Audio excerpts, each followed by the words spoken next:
yang pernah aktif di Golkar sebelumnya dengan yang belum, dengan yang akan mau, itu semua ada di situ semua. Bertarung, berkompetisi, ya siapapun ketua umumnya, kita tetap bisa mendominasi dan juga mewarnai perpolitikan pentas nasional. Orde Baru selesai, berubahlah itu sistem. Udah nggak ada lagi jalur A dan B, semuanya G sekarang. Jalur G yang artinya direkrutlah dari yang seperti Pak Sarwono dan Pak Harto waktu itu sudah diskusikan. Mereka berdua menyadari ke depannya nih Golkar ini harus mandiri.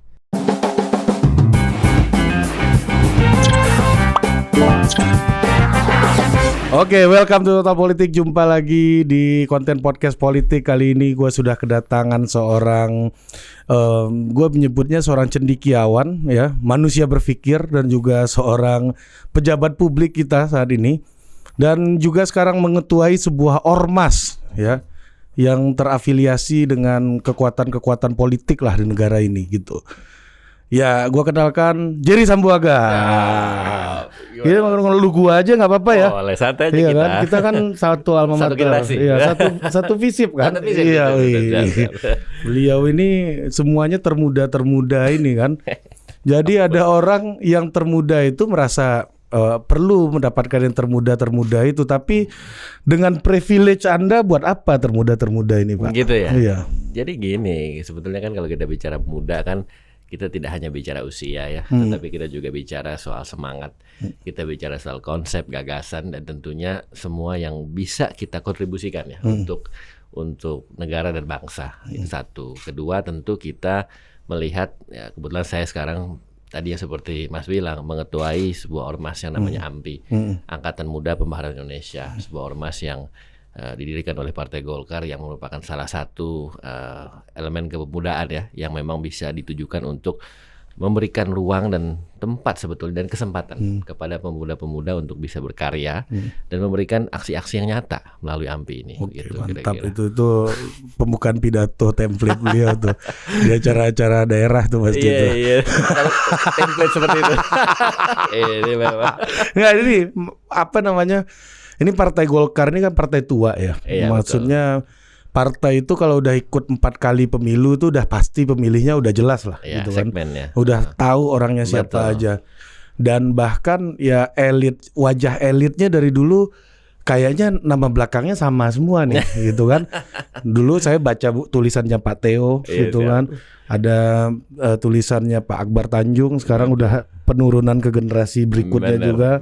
Pak Theo juga, Pak Ade Komarudin juga, Pak Agung Laksono juga. Betul. Ya kan? Siapa yang belum ya? Pak gua bisa absen loh satu-satu loh. Iya, bro, siap.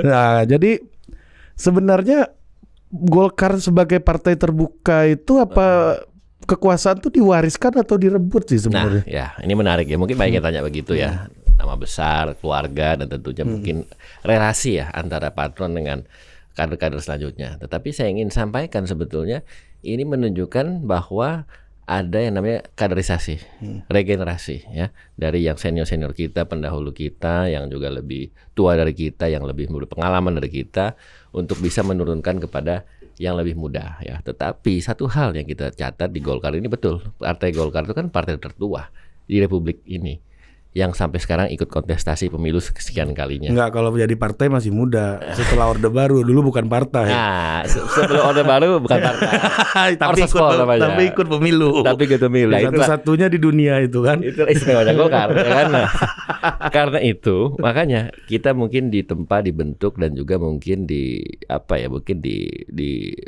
melalui banyak perjalanan ya. Nah, itu satu. Kedua, tentunya ini semua menjadikan Golkar itu banyak memiliki tidak hanya kader muda ya, tetapi seluruh kader terbuka, segala jenis background, segala jenis latar belakang ya, dan tentunya memberikan kesempatan kepada siapapun ya. Kalau kita lihat tidak cuma yang tadi disebutkan yang mungkin pendahulunya sempat di Golkar atau orang tuanya atau kerabat atau keluarganya, tapi banyak juga yang memang di luar dari keluarga yang mungkin selama ini sudah di Golkar juga ikut aktif di Golkar, ya kan? Saya bisa kasih contoh, ya kebetulan yang nama-nama itu mungkin tidak terlalu banyak mungkin dibicarakan karena memang patronnya mungkin bukan dari Golkar misalnya. Nah, tetapi dia sekarang masuk di Golkar dan juga teman-teman ini juga memulai meniti karir juga di Golkar. Nah, tapi yang ingin saya sampaikan sebetulnya adalah begini, Golkar itu kan karena itu partainya sudah melalui perjalanan yang jauh, ya, panjang ya, dan juga banyak sekali sebetulnya itu unsur-unsur di situ ya. Contoh misalnya saya dari AMPI ya kan.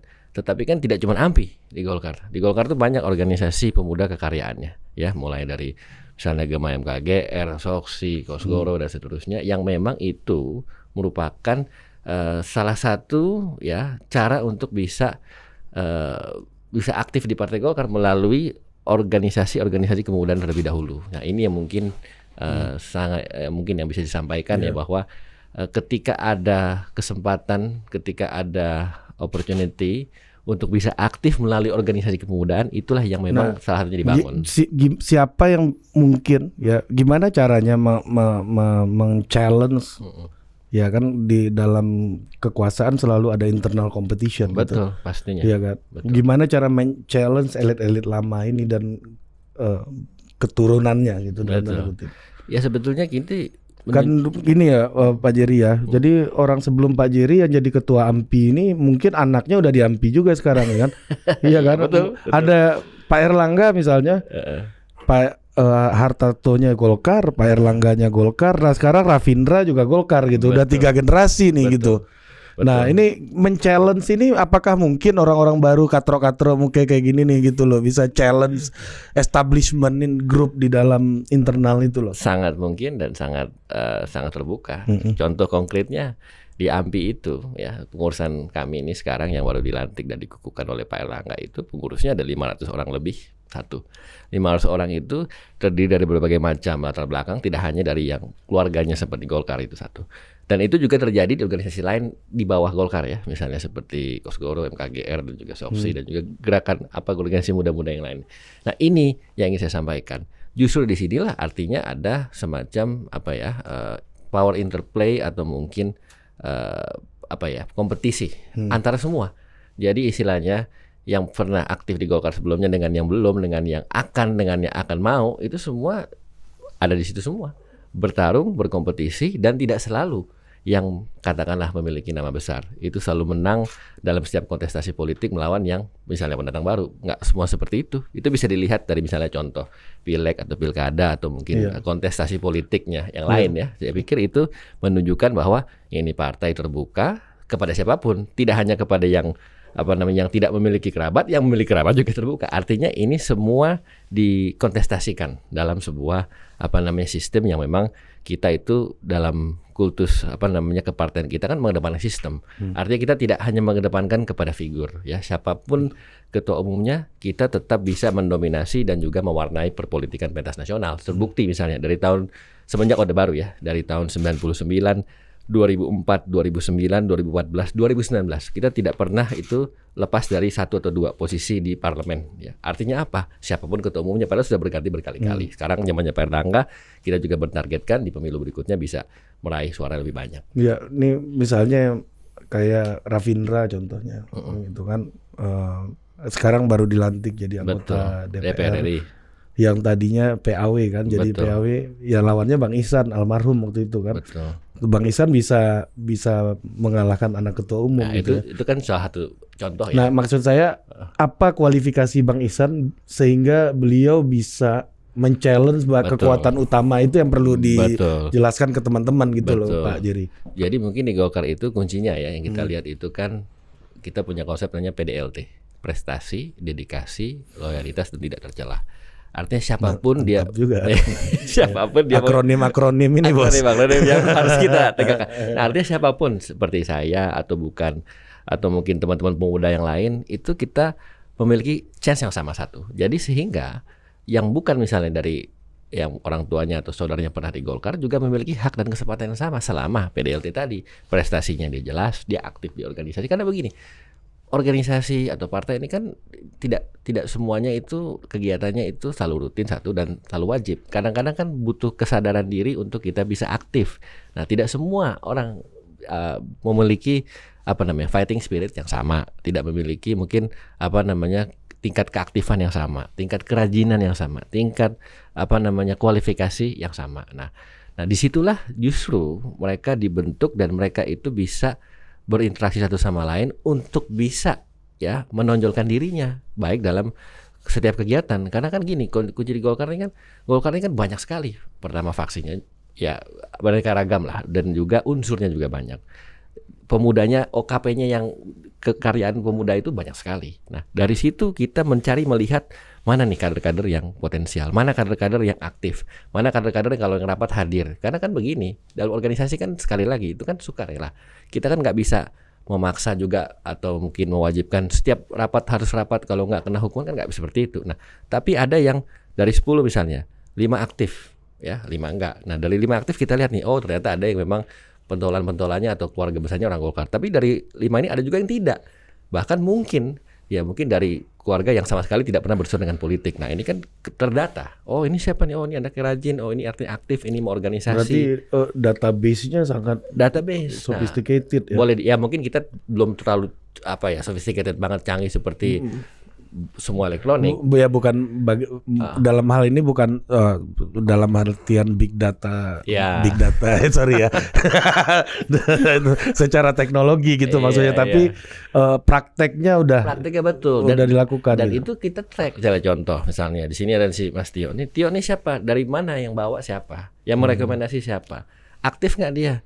Oh, dia kalau rapat nggak pernah hadir. Ya udah, kalau gini mungkin kesempatan dia untuk bisa menonjol di organisasi tersebut menjadi kurang. Nah, kalau kurang berarti untuk direkomendasikan di pengurusan DPP misalnya jadi berkurang juga, sehingga nanti kesempatan dia untuk stand out jadi lebih susah. Nah, hal seperti itu. Memang kekuatan politik terah ini diakui berpengaruh. Betul. Tapi persistensi ini menjadi penting. Benar. Untuk men-challenge ini gitu.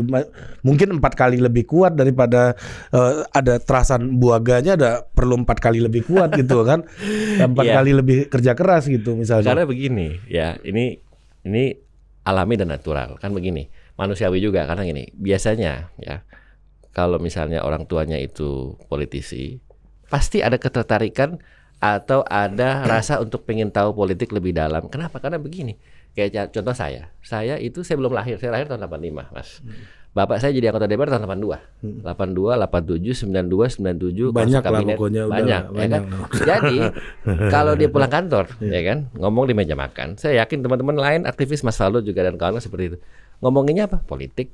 Ngomonginnya Golkar, ngomonginnya pemerintahan, ngomonginnya hubungan antara negara, DPR dan seterusnya. Jadi kan kita dari kecil tuh, dari saya masih kecil, jadi saya pengen tertarik dan akhirnya saya menekuni itu kan, sampai saya belajar politik S1, S2, S3, masuk organisasi, masuk AMPI, masuk Golkar dan seterusnya. Nah, saya yakin keluarga-keluarga lain yang mungkin seperti itu juga banyak. Dan kedua, wajar-wajar aja kayak misalnya keluarga misalnya yang bapaknya dokter, anaknya pengen jadi dokter, nggak dipermasalahkan. Bapaknya misalnya seniman, anaknya pengen jadi seniman, juga biasa-biasa aja kan. Tapi bedanya kalau di politik itu kan melalui kontestasi. Belum tentu juga anak ini. Karena kenapa? Kan ada pemilihan. Kayak saya contohnya, saya pertama kali jadi caleg tahun 2009 nggak menang saya. 2000 itu PAW pada saat itu pun juga PAW 2014. Artinya kan tidak jaminan juga 100%. Karena kan kita istilahnya mungkin akses mungkin dipermudah, betul ya, itu kita akui. Privilege ya. Kalau kata anak sekarang privilege. Ya, privilege itu memang ada. Tapi dikasih privilege belum tentu bisa berhasil juga. Kalau dia nggak aktif, dia tidak menunjukkan prestasinya, dia tidak mau turun ke lapangan, dia tidak mau berinteraksi dengan masyarakat, dia nggak mau sosialisasi, sama aja nggak kepilih juga. Banyak yang seperti itu. Ya, bahkan kalau orang yang privilege itu kalah lebih dikata-katai ya. Nah itu. Jerry anak Theo Sambuagaya kalah gitu kan. Gitu kan. Serba salah. Wah, anaknya Theo Sambuaga nggak bisa. Tapi kalau menang, wah karena dia anak Theo Sambuaga. Jadi serba salah. Jadi kalau saya sih berat banget hidup Anda ya ternyata. Kalau saya enjoy aja, yang penting kita kerja terbaik. Gitu aja. Nah, ini saya pernah cerita salah satu senior Golkar pernah di Total Politik. Betul. Juga Sarwono Kusuma. Oh ya, Pak Sarwono. Ya, beliau senior saya, senior yang sangat saya hormati lah gitu. Waktu teman saya Valdo Maldini masuk istana, dia ngasih nasihat begini. Ingat bahwa istana itu pusat intrik katanya. Wah, jadi semoga bertahan di situ katanya kan. Jadi itu nasihatnya Pak Sarwono waktu itu kan. Beliau kan sempat jadi abdi dalaman juga di Orde Baru dulu. 2 kali ya, betul. Iya kan. Nah, waktu itu Pak Sarwono ngomong gini sama saya, Bang Jerry. Ri katanya, kamu lihat deh di Golkar ini katanya. Waktu itu masa saya jadi sekjen, Pak Harto udah mulai menyadari bahwa Indonesia akan jadi multi partai. Sehingga dalam multi partai ini yang akan bisa survive itu adalah orang-orang aktivis yang mengerti soal demokrasi gitu. Kita tentara-tentara ini harus agak mundur. Ya. Karena Indonesia akan mengalami gelombang demokratisasi, Golkar harus survive. Makanya orang kayak saya dipercaya Pak Harto untuk megang jabatan sepenting sekjen, padahal saya waktu itu masih sangat muda. Betul. Kata Dan sipil. Ya Pak, ya bahkan sekjen sipil pertama kayak ya Pak Sarwono. Nah, pertanyaannya bagaimana transformasi Golkar menurut Bang Jerry ini dari partai ini disertasinya Pak Theo juga nulis ini kan, ya kan? Transformasinya hari ini ya dari partai yang punya apakah kesan militer kekuatan militer ini benar-benar ditinggalkan ya kita lihat Pak Ludwig lah sekarang kan yang jadi sekjen background militer sebelumnya kan setelah Orde Baru image militernya relatif nggak begitu kelihatan. Nah, asang Pak Ludwig jadi sekjen ini apakah ini kebalikan ceritanya Pak Sarwono dulu? Ini kayaknya demokrasi makin kacau, kita butuh tentara nih gitu loh. Kalau saya ngeliat begini Mas, kalau zaman Orde Baru betul yang Pak Sarwono katakan itu kan Golkar pada saat itu kan 3 jalur ABG, ABRI, birokrasi dan Golkar yang sipil, non ABRI dan non PNS birokrasi ya.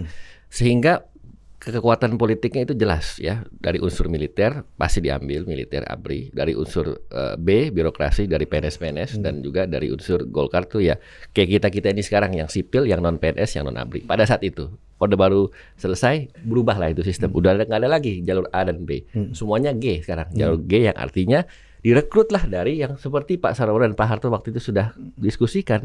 Mereka berdua menyadari kedepannya nih Golkar ini harus mandiri, nggak bisa lagi relying on ABRI atau birokrasi seperti pada saat itu. Karena kan sekarang, apalagi sekarang kita partai politik nggak boleh militer, nggak boleh PNS, kan harus netral. Nah sehingga kita bertumpu kepada golongan karya sipil ya, yang memang aktivis-aktivis yang memang itu harus aktif meneliti karya dari bawah. Dan pengusaha.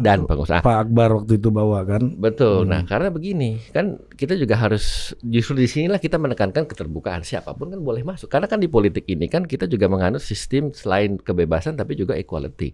Siapapun punya hak yang sama, mau itu guru, dosen kayak saya, atau pengusaha, cendekiawan, siapapun, bahkan pengangguran pun juga punya hak untuk di politik. Elektoral faktor electoral interest atau ideologi Golkar? Kalau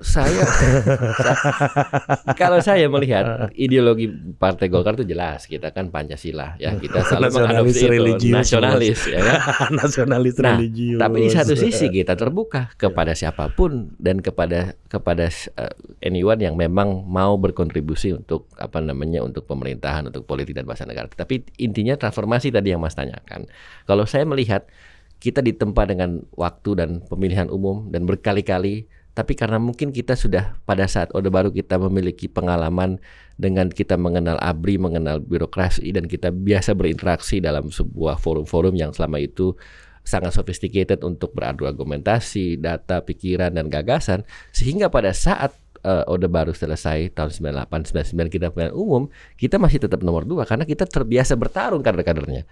Coba dilihat di ormas-ormas OKP atau yang lain yang non Golkar, di KNPI pasti ada unsur-unsur teman-teman dari Golkarnya ya. Di organisasi lain juga seperti itu karena memang dari dulu dibentuk seperti itu, dan itu yang menurut saya transformasi itu yang memang dibutuhkan oleh partai politik, dan kita memulai tradisi itu, dan mudah-mudahan kita akan bisa teruskan itu dan konsisten gitu. Ya, jadi memang ini ya militer ini gimana? Warna militer yang makin terpinggirkan nih kayaknya kan. Kalau kita sekarang militer itu kan satu yang paling penting adalah satu kan dia harus netral, dia tidak bisa background militer maksud saya. Background militer yang pensiun seperti Pak Lodi Pak Lodi kan dia mantan jenderal, mantan Danjen Kopassus kan. Malah yang paling terlihat militer misalnya Gerindra dan Demokrat gitu misalnya.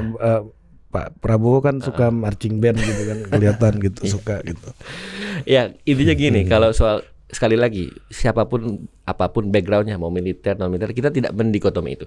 Kita tidak membuat sebuah polarisasi. Tapi apakah memang semakin tidak sesentral dulu lagi gitu dengan visinya Pak Harto gitu? Karena memang sistemnya beda. Kalau zaman Pak Harto itu kan seperti tadi saya bilang, ABRI dilibatkan zaman Orde Baru, apalagi kan Golkar bukan partai seperti tadi Mas bilang Orsospol. Nah, ya betul kan? Hebat juga ya.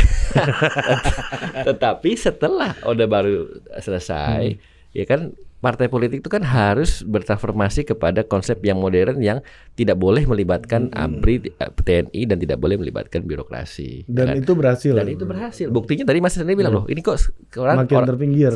Ya bukan semakin terpinggir, tapi artinya bukan diskursus utama lah. Kalau dulu kan backbone utama gitu. Betul. Artinya kita tidak lagi melihat itu sebagai salah satu konsep seperti yang zaman Orde Baru. Karena itu kan konsep yang memang pada zamannya itu relevan. Tapi kan sekarang kan partai politik dituntut untuk mandiri, independen dan juga tentunya kredibel dengan mengutamakan elemen-elemen sipil, elemen-elemen aktivis, ya, elemen-elemen cendekiawan, ya, lalu pengusaha dan seterusnya yang memang ingin aktif di partai politik dengan sekali lagi ya tidak melibatkan TNI, Polri, birokrasi karena itu memang tidak bisa kan. Ya nggak kayak dulu lagi. Ya karena memang zamannya sudah beda. Itu bukan partai Golkar ini Orde Baru. Anda ini belum pengusaha startup ini udah disrupsi duluan gitu.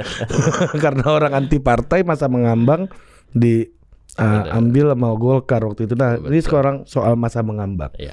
Anak muda sekarang itu jadi komoditas utama karena di 2024 nanti itu presiden yang akan terpilih adalah presiden yang akan memimpin mayoritas generasi di bawahnya. Betul. Jadi ini adalah masa critical juncture ya di dalam sejarah politik kita, di mana seorang pemimpin akan bicara kepada rakyat yang usianya dan generasinya lebih mayoritas yang ada di bawahnya gitu. Nah ini soal politik anak muda gitu ya.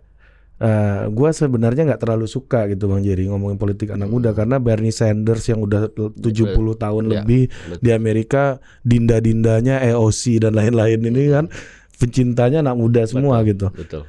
Nah, gimana AMPI dan Golkar sendiri melihat ya penting nggak warna anak muda ini dimunculkan atau memang ya udahlah ya anak muda ini kan juga senang yang penting kan politik ini sama aja semuanya, orang tua-tua ini juga anak muda hidup dari orang-orang tua kan. Itu ya oke-oke aja gitu. Kalau saya melihat begini, yang penting bagi saya ya generasi muda, kelompok muda atau pemuda-pemuda itu mereka itu aspirasinya itu didengar dan diperjuangkan. Itu paling penting satu. Mau dia mudanya dia muda aktif mau politik atau tidak itu urusan lain ya. Tapi begini, kan di mana-mana ya yang namanya politik ya, tidak hanya di Indonesia, di Amerika pun dimanapun ya yang negara demokrasi itu kan ketertarikan kepada politik itu khususnya bagi generasi muda kan tidak begitu tinggi. Ya makanya subscriber kita baru 100.000, 110.000. Betul, karena mereka cenderung menganggap politik itu hal yang terlalu terlalu elit, terlalu serius dan sebagainya. Tidak masalah juga, itu hak-hak kita orang muda memang berpikiran seperti itu. Karena memang begini, ini saya juga mungkin kita bisa melempar diskusi ini. Karena ketertarikan kepada politik itu menjadi sulit, menjadi serba ini karena kenapa? Karena memang dari awal, dari kita SD, SMP, SMA sampai kuliah, kan memang nggak boleh politik masuk sekolah, nggak boleh kan politik masuk kampus, politik praktis ya. Kecuali Golkar. Nah, ada zaman Orde Baru ya kan? Iya, kalau Orde Baru iya lain soal. Tapi kalau semenjak reformasi kan nggak bisa. Artinya kalau di Amerika boleh. Nah, di Amerika boleh. Bahkan di Amerika yang boleh pun, ya kan saya kan 6 tahun di Amerika, S1 S2, saya ingat banget kalau zaman orientasi masa orientasi itu. Yang political demokrat, yang political datang, yang demokrat, yang konservatif, buka booth, buka stand, nawarin, ayo aktif masuk kampus. Nah, itu pun yang seperti itu aja tingkat apatisnya terhadap politik masih tinggi. Ya. Dan kita bisa cek di Amerika Clinton waktu muda ngomong apa, si Kennedy ngomong apa sejak zaman dia di kampus. Di kampus. Ya. Nah, kita kan tidak bisa. Sistem di Amerika yang gitu pun. Anak mudanya masih belum segitu antusias ke politik. Kalau sekarang di Indonesia menurut Pak Jerry bisa nggak? Mungkin nggak kita lakukan itu? Saya sangat setuju dengan ide itu soalnya. Kalau saya boleh memberikan semacam diskusi lah ini kan. Ini kan pemikiran-pemikiran. Karena kita brainstorming. Kalau saya sih mikirnya, UI Golkar yang menang, UGM Gerindra gitu. Jadi jelas gitu, lu jangan kucing-kucingan kalau mau politik. Toh sekarang juga yang dukung juga orang-orang politik semua kan sama aja gitu. Kalau menurut saya, ini sekali diskusi, ini kan kita diskusi gagasan. Kalau menurut saya itu setiap unsur politik, partai politik lah, bebas-bebas saja untuk bisa melakukan intellectual exercise di sekolah supaya mahasiswa atau mungkin pelajar itu juga bisa mengerti dan memahami. Tetapi itu juga memang mesti didasari pada sebuah konsep yang harus kondusif gitu kan. kita juga harus melatih kedewasaan berpolitik juga di kampus, dimanapun, di setiap level. Karena begini, di setiap kan politik itu kan di dalam semua lini kehidupan. Politik is interest kan, kepentingan. Maksud saya betul tadi Mas bilang, daripada sembunyi-sembunyi, daripada tutup-tutup. Toh juga kita tahu pasti kan juga banyak orang politik. Pak Jerry juga main pasti kan, ngaku aja. Nggak mungkin ampi diam-diam aja kan. Baku atur pasti kan. Dinda sini dulu Dinda. Ini atur ini Dinda. Sini itu orang kita kunci situ. Itu kan? aja Mas Faldo kan. Kita gak ikutan kan. Ya kan? Kalau Mas Faldo udah setiap pemilihan apapun ini pesanan istana. Dia udah klarifikasi itu. Kasusnya itu kalau Mas Faldo. Tapi intinya gini, yang penting kesempatan itu terbuka. Itu aja, dan fair gitu kan. Setiap orang jangan mendapat kesempatan yang tidak sama. Itu aja sih intinya. Nah, ini terakhir nih Pak Jerry, sebelum kita akhiri, bahwa dulu tahun 87 itu Chrisye jadi lagu kampanye Golkar. Saya punya kasetnya. Ya, aku cinta Golkar katanya kan. Kemarin saya stand up show masuk ke panggung, di zaman Orde Baru kita bahagia. Enggak kita masuk itu kan. Jadi ini sebuah approach populer gitu. Golkar mulai ngepop gitu waktu itu, dan melihat hari ini Pak Erlangga juga gol apa yang terbaik gitu. Golkar. Setuju itu. Ronaldinho ini kan Habibnya sepak bola ini. Aduh, Ronaldinho.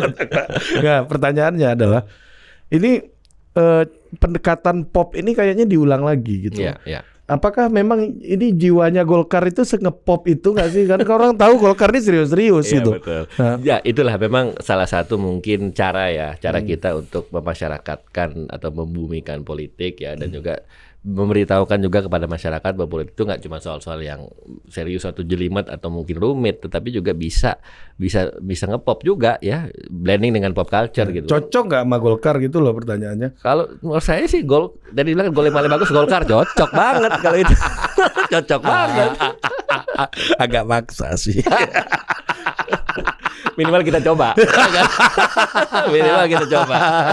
Oke Pak Jerry, terima kasih. Sampai jumpa lagi di Total Politik berikutnya. Thank you.